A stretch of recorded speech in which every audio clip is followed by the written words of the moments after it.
Hi, JP Forney of the Movie Jerks here, coming to you on day 15 of Action April, the month where I watch action films I've never seen before, and I watch a new one every day for the full month. So what do we get for today? Well, yesterday we had Lethal Panther. So today I am watching Absolute Force. They were called in to protect the world from total destruction. A corrupt politician intends to use a powerful weapon to execute an evil plan. Well, that sounds about as generic of an action film as you can get. So day 15, I am watching Absolute Force. Absolute Force. Here's the sequel to Total Force. And Absolute Force wastes no time catching you up. Because it doesn't. The film dives into the action right from the start with very little setup and characterization. Since I didn't see the first film, it was hard for me to tell who was the villains and who was the heroes, or what the stakes might be. One of the main characters betrays his team almost immediately, which only added to my confusion of who I was supposed to root for. This direct-to-video action flick is just as generic as its title. It borrows heavily from The Fugitive and the original Mission Impossible film, with our hero being framed for a murder he didn't commit, and he must go on the run to clear his name. Unfortunately, the film is dragged down by flat characters, weak dialogue. Half-assed, limp donkey dick patty cake crap you're doing here, huh? And a barrage of failed attempts at humor. Man, you are one cold son of a bitch. Not true.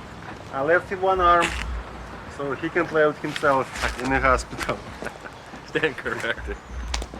It's tough to stay invested here. But hey, what the film lacks in characters, originality, and a captivating story, it certainly makes up for it with scenes of people falling from high places.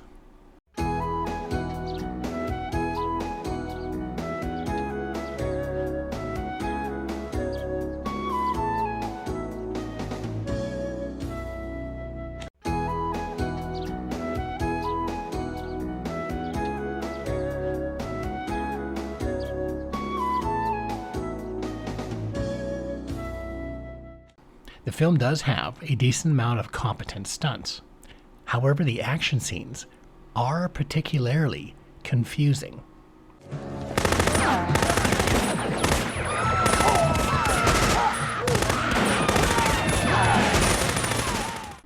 The geography of the gunfights is a mess.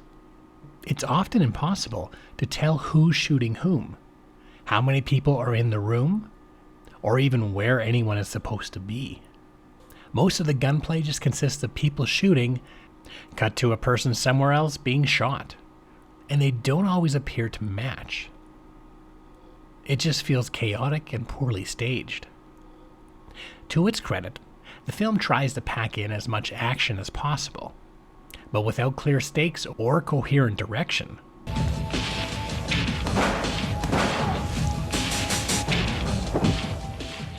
It all feels meaningless.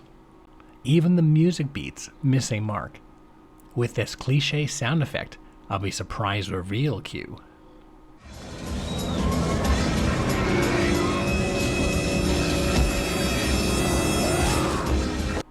I use that cue myself for comedic purposes, but this film is using it earnestly, and it doesn't seem to use it in the right places.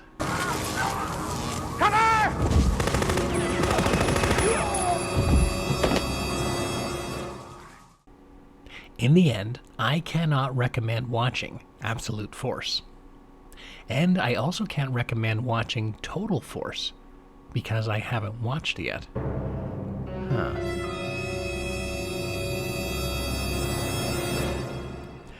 And there you go. Day 16 of Action April. This time I watched Absolute Force. What other action sequels do you like? Let us know in the comments section. And if you're curious about other films I am watching this month, be sure to hit the subscribe button for updates daily. And for other information about the Movie Jerks, you can go to www.themoviejerks.ca.